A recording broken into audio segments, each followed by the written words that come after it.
गांव में सुबह के 7 बजे ही सूरज आग बरसाने लगा था। मिट्टी की पगडंडियां तप कर जल रही थीं। गांव के तालाब का पानी सूख चुका था और लोग अपने अपने घरों में कैद हो गए थे।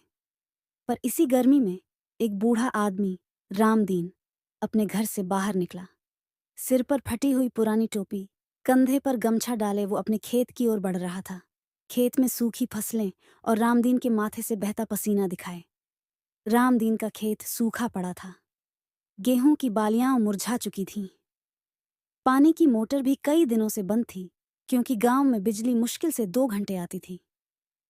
फिर भी वो हार मानने को तैयार नहीं था। दोपहर तक वो खेत में नंगे पैर काम करता रहा। सूरज उसकी पीठ को झुलसा रहा था, मगर उसके मन में उम्मीद थी कि शायद इस बार भगवान कुछ कर दें। गांव के हैंडपंप पर लंबी लाइन, बच्चे और बूढ़े लोग पानी भरते हुए। गर्मी ने पानी के सारे सोते सुखा दिए थे। गांव के एकमात्र हैंडपंप पर औरतें और बच्चे बर्तनों की लाइन लगाए खड़े थे। रामदीन भी वहां पहुंचा, लेकिन जब तक उसकी बारी आई, पानी रुक चुका था। लोग मायूस होकर लौटने लगे।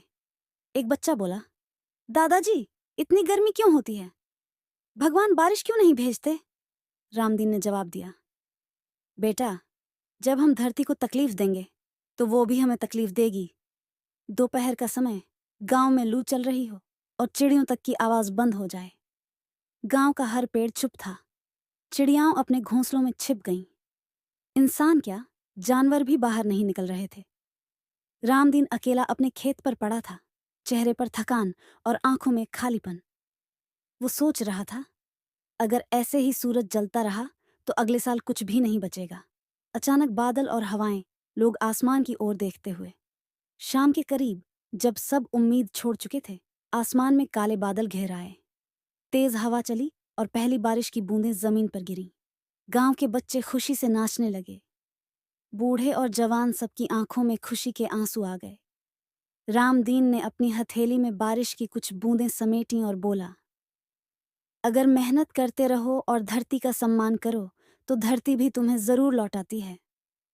आखिर में गांव हरा भरा हो रहा हो, लोग खेत में काम कर रहे हों। बारिश के बाद गांव में फिर से जान आ गई।